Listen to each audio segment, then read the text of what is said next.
What's up guys, Static here with yet another tutorial. What can I say, I'm just in the mood I guess. And today what I'm going to be showing you how to build is what we see in front of us here. Now I know it doesn't look like much, but that's sort of more down to my crappy designing skills than anything else. Rest assured you can decorate this thing any way you want pretty much. Now what we see here is Smurf version 2, or what Docm calls P-SMERF, which I kind of like the name of that. Reminds me of Papa Smurf a little bit. Now, for those of you not familiar with this farm, basically what it's for is really quickly mass producing seeds, flowers and roses so that you can get a lot of red dye, orange dye, yellow dye and seeds for wheat in very little time, and it's virtually 100% efficient. So this version of the farm is almost completely automated. So basically we come in here, spam the top of the farm with bone meal, flip this lever, and then enjoy the show.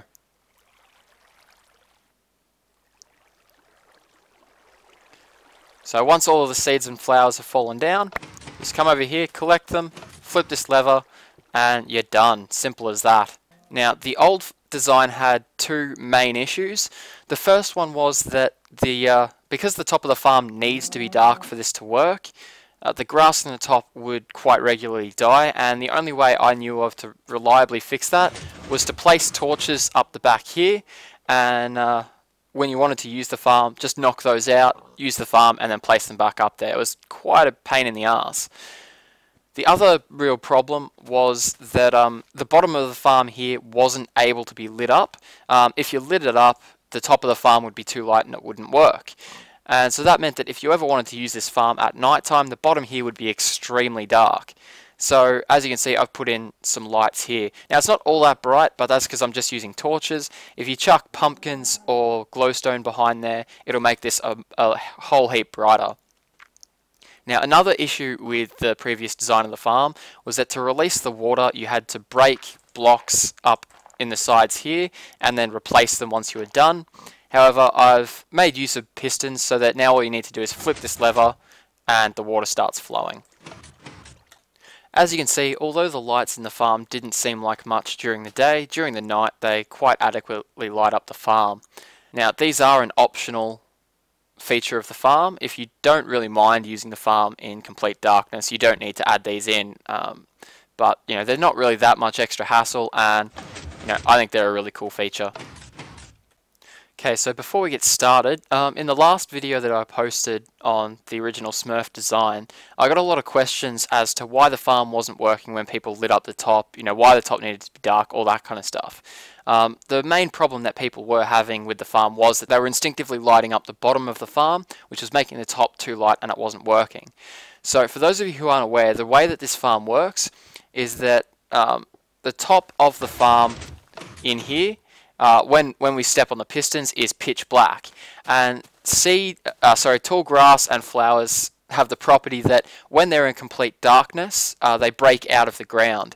So what happens when we use the farm is that when we come in here, step on these pressure plates, the top of the farm is made pitch black, and when you place a bone meal, or use a bone meal, it's going to plant a whole heap of grass and flowers and whatever else. But because they're in they're in complete darkness, they instantly break out of the ground, and it frees up the grass for us to use another piece of bone meal.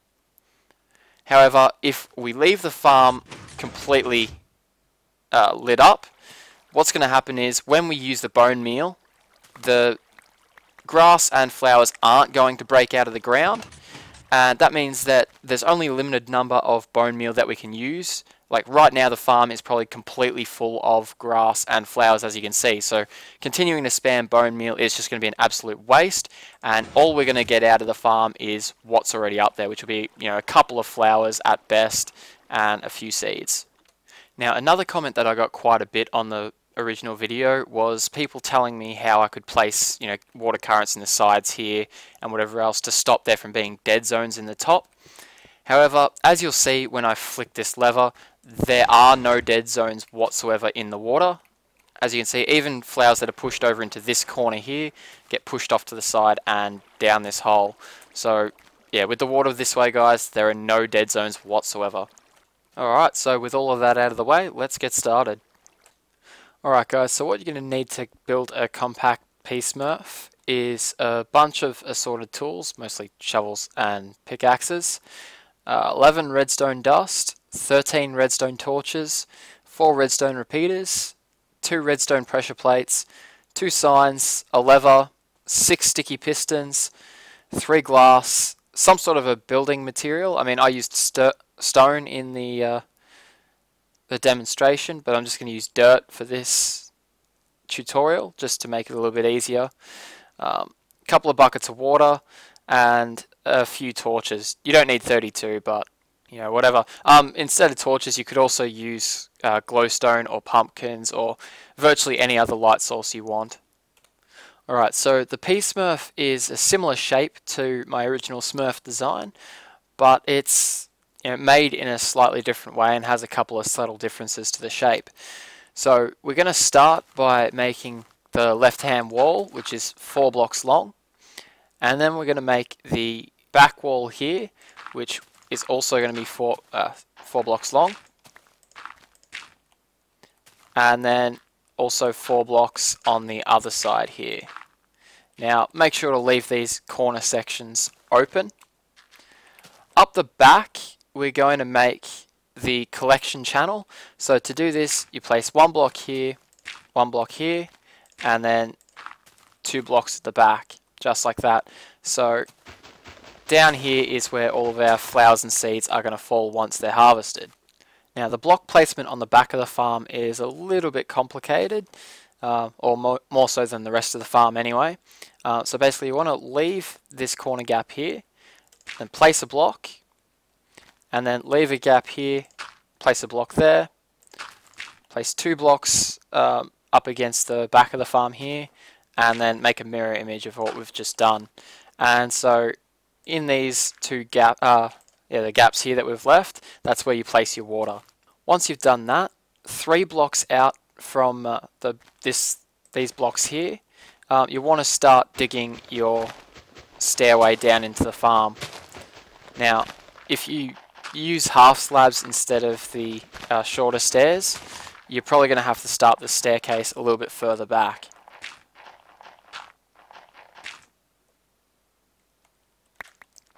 Now when you're hollowing out this area guys, make sure to only hollow out a too high area. If you hollow out a 3 high area, you're going to start taking off blocks from the farm here, which is not what we want. And once you've hollowed out the area, it should look something a little bit like this with our collection channel up the back there. And with the area hollowed out, we can also chuck our signs up onto this back wall here. So the signs are basically going to, once we release the water, they're going to stop the water from coming down and flooding us down in here. So you just want to place the signs level with the grass layer on top on this side of the wall here. I mean, it doesn't really matter where you place it. I mean, you could place it there if you wanted to, there, as long as there's 1 sign in each of these blocks. Alright, so we're going to quickly add in our light for the top part of the farm. So the way that we're going to do this is the second block back on each of the side walls, you're going to dig those out and then dig down 1 more block. And so in this little gap here, you want to place a sticky piston. And so what this piston's going to do is that when we trigger it, or sorry, actually when we don't trigger it, these pistons are going to be extended. They're going to be lifting these dirt blocks up and letting light through the side. The sunlight or moonlight that the pistons let through the side is more than enough to keep this 4x4 patch of grass alive. So once you've placed your pistons and put the dirt block on top, you want to dig down 1 block next to them and place a redstone torch. And so this is going to be the default state for these pistons. Now we also don't want these torches being washed away accidentally by water or whatever, so might help to put a glass block on top. Not 100% necessary, but it's just something I like to do because I'm a little bit paranoid. Now while we're up here, we're also going to place the sticky pistons that are going to be responsible for controlling the water. So these ones you want to place right here, and you want to place them so that the sticky side is facing in towards this gap. And so then that way, when these blocks are extended, they'll grab this dirt block here, and when they're retracted, they let the water out, just like that. And so do the exact same thing for the other side as well. But you don't need to extend the piston out to grab that block yet. We'll do that later on. Alright, so now we're going to make the circuit for the water attractors, and basically the way you want to start this is by finding where that piston is up on the surface. So as you can see, that's where the piston is for me, and then you want to dig out sort of underneath that block. So leave the dirt block underneath the piston, but dig out a gap underneath that block, and there we're going to place a redstone torch. And so that's basically the default position that we want this piston in, and we want it to retract whenever we send power to this torch. So we're going to send power from a lever over on this side of the farm. So you want to place a lever on this block directly opposite where you've just placed that torch. And sorry, I don't know why I placed that there. We're going to dig out just behind here so that we can start working on the circuitry. Okay, so behind the lever you want to place a redstone torch, and that's going to act to extend the piston up here, as you can see. So when we flick that lever down, as you'll see, that piston will retract and the water will go out. So now we want the same thing to happen for the piston on this other side, so we need to connect them up. And so the way that we're going to do this is we're going to run some vertical wiring down into the ground. So dig out that block beneath the torch on the wall, place some redstone, dig out this block here and that one, and place a redstone torch on that block there. Now you also want to dig out below this torch here, and you want to run this 2-high channel all the way over to this block. And also just dig out the this middle block here. And so basically we're going to run a current from this redstone torch on the ground all the way to over here, and we're going to send the current up using a redstone torch. However, as you'll notice, by placing this torch here, the water is now flowing, which is the exact opposite thing of what we want to happen. And because there's no current coming out of this line here, nothing's going to change. So we need to invert this signal, and the way we do this is you place a block, place a torch on the block, and then you run redstone dust the rest of the way. And that completes this circuit. So now we can fill all of this stuff in. Just hide our redstone wiring, and the side over here. Now you have a choice of what you do to cover up this space here. Now basically you can either chuck a dirt block in front of the gap there, but as you see that sort of sticks out a little bit, or what you can do is chuck a glass block here, which is what I'm going to do. Now you can't put a dirt block there, otherwise it'll cut off the signal and it won't work. The glass block, however, will allow the current to pass through and get to this torch. And now all we need to work on is the lighting for the upper area and the lower area of the farm. So we're going to place the lighting for the lower area right here, and so all you need to do for this is dig out these the 2 blocks, place a sticky piston in there, and do the same thing for the opposite side. And once you've got those 2 pistons in place, you just want to break the dirt block behind them and place a torch down really quickly. And so what's going to happen is when you want to come into the farm and have it lit up, these pistons are going to be extended and pushing this dirt block out of the way, and you'll be able to see the light of the torch through the piston. However, when you want to use the farm, so it needs to be dark down here, you'll step on pressure plates that are going to be in line with these pistons. The pistons are then going to retract, bringing the dirt block down in front of the torch. at the same time as these pistons are activated to make the bottom section of the farm dark, we also need to make the top section of the farm dark. So we're going to make the 2 pressure plates in the center of the farm here activate all 4 pistons. So you're going to start by digging yourself out an area to do your circuitry. Alright, so to start off with, you just want to dig a too deep, too wide channel for your wiring. So starting at these pistons and then extending towards the front of the farm. Now you want to leave these 2 blocks here as they are. However, the 2 blocks to the right and left of those, you want to dig down by 1, just like that. And then dig out this block underneath the piston here. Once you've dug out these blocks underneath the pistons, you want to place a redstone torch on those blocks. So this is the default state of the pistons here. Their default state is to be open so that whenever we come into the farm, it's well lit. However, we want to make it so that when we step on these pressure plates, the opposite state is triggered. And so the way we're going to do that is, these are our 2 inputs here, or the input lines from the pressure plates, and you just want to run these to the base of these blocks here. So when we step on the pressure plate, it's going to send current through this redstone dust here, turn off this torch, which is going to close this piston. And next we want to put in the signal that's going to make the top part of the farm dark. And so the way we're going to do this is, you want to just dig down another layer in front here, and also dig back another layer, just like so. And we're going to put some more vertical wiring going up this way. So we'll dig out that block for now. And now I'm pretty sure above here, above this block, is the redstone torch that's set the piston into its open state. And the way we can test that we've found the right block is to chuck a redstone torch either on that wall there or on top of this block here. And as you heard when I did that, the piston closed, as you can hear. So that means we have found the correct block.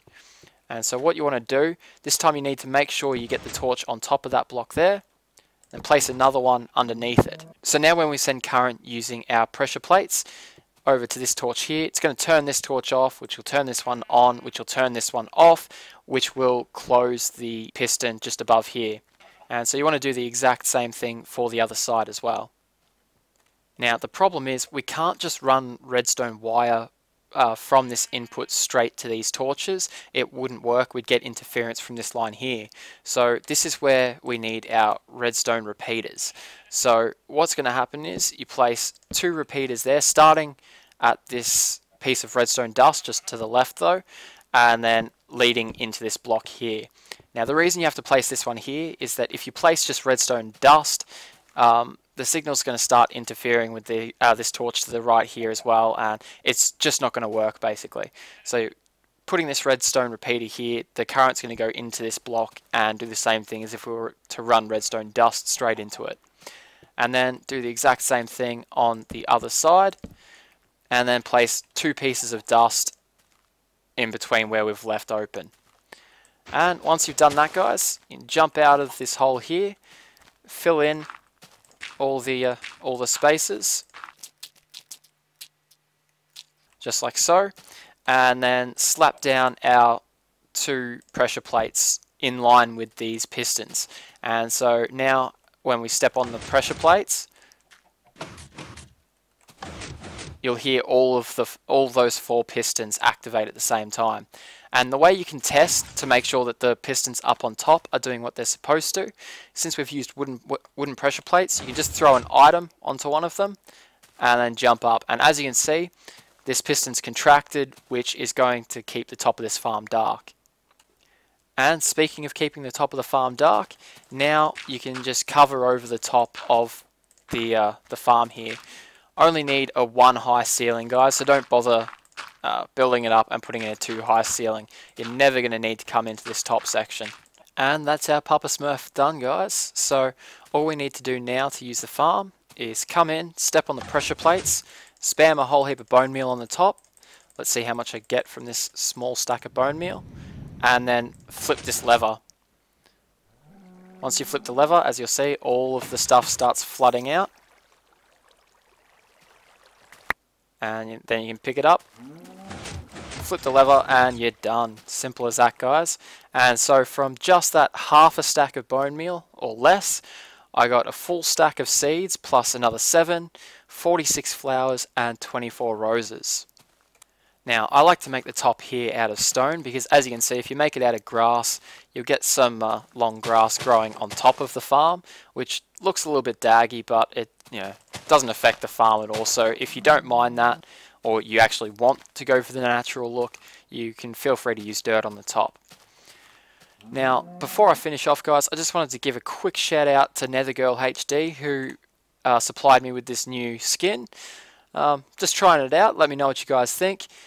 And yeah, so definitely head over to her channel, subscribe. She might end up running a competition at some stage where you'll be able to request a skin to be made or something like that. I don't know yet, but we'll see. But definitely head over and subscribe to her. Now, I hope you found this tutorial interesting and useful, guys. If you did, if you enjoyed this video, please leave a comment, a like, and if you haven't already, do subscribe. It does help a lot. Also, guys, in the description you'll see a link to the forum topic. Make sure you head over there and leave a comment there letting me know what you think as well.